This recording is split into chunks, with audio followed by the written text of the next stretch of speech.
There are a few things to look out for when taking photographs. Some of them can be fixed post-processing during retouching.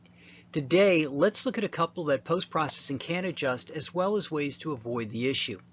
If you can, scout out the area you want to use for the pictures beforehand, preferably at the same time of day. This should help you avoid the first issue on the list, sun flare.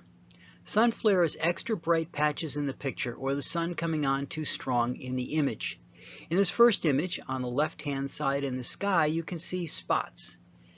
These are easy to fix. When the flare causes brightness over an area that has detail, that's harder to repair. For this discussion, this would mean that the sun is behind your subject. If the sun is above the subject, this can cause spots and can be lessened by using a tulip, if your lens will support it, or by putting something over the lens. You're looking to have the same effect as a bill on a ball cap. What you use would need to put the lens in shadow. If the sun is behind the subject and darkening up the overall image, then you may need to either put something behind the subject or move them slightly.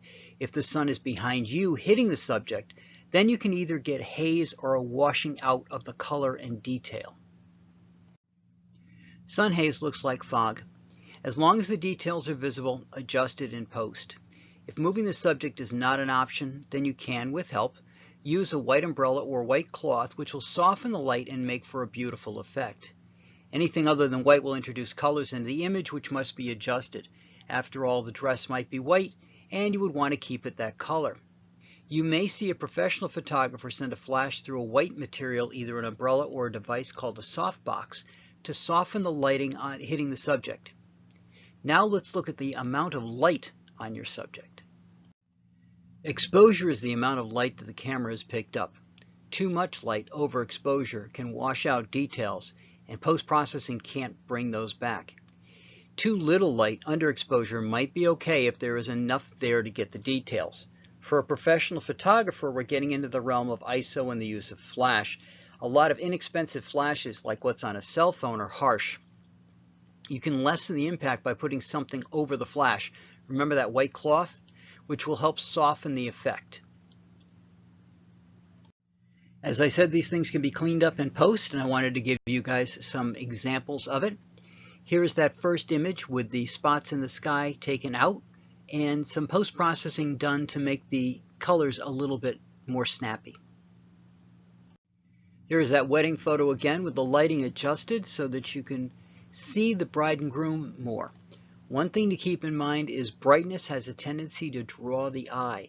In this case, I didn't take it out completely. It does kind of draw your eye to over her head, which will bring your eye down into the couple themselves, so it isn't as distracting as it could be. But we've still got that one little flare on her dress, or just above her dress, that I didn't take out.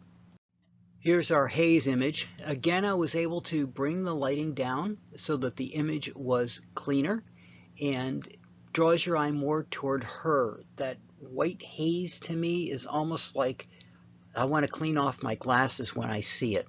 I want the image to be sharper, and that haze just distracts too much from the subject for my taste. Here's our exposure example, and you might have looked at the original and said, that doesn't look too bad. And it didn't. And you'll see that some of that darkness is still left in there. I was really trying to bring the color out a little bit more. That concludes this video. If you found it helpful, please like it and subscribe so you can catch on to the next ones coming up. We've got a couple of more tips on taking photographs, and then we'll start getting into things like posing and ideas to keep in mind when you're taking the pictures, and things to take into account when you're using something like a cell phone to take the pictures. Again, thank you for watching.